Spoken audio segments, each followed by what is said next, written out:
பன்னாட்டு ஒலி ஒளி மற்றும் பொழுதுபோக்கு மாநாடு வேவ்ஸ் மும்பையில் நடைபெற்றது.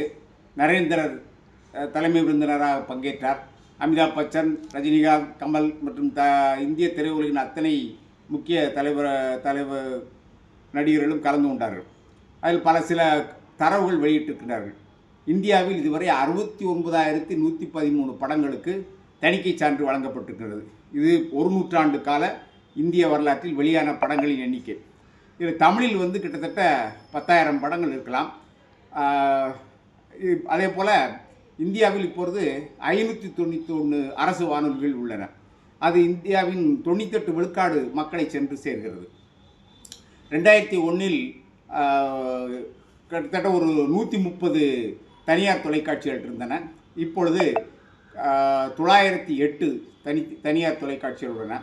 அதேபோல் 4 இது போன்ற பல தரவுகளை அதில் வெளியிட்டிருக்கின்றார்கள்.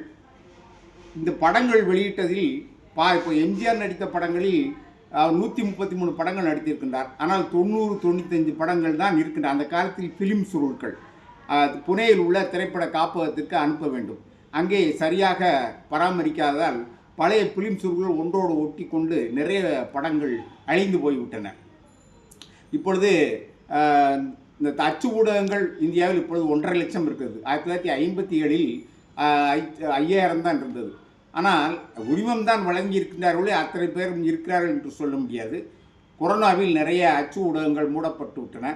இப்பொழுது எந்த தணிக்கையும் இல்லாமல் எல்லோரும் கருத்துக்களை எழுதி கொண்டிருக்கிறார்கள். ஆனால் எழுதிய பிறகு மாட்டிக்கொள்கின்றார்கள். இப்பொழுது அஸ்ஸாம் அரசு, திரிபுரா அரசு, பாஜக அரசுகள் பகல்காம் பிரச்சனை தொடர்பாக யார் என்ன எழுதினாலும் இதுவரை 39 பேரை சிறைப்பிடித்திருக்கின்றார்கள். எனவே எழுதுவதில் கவனம் தேவை.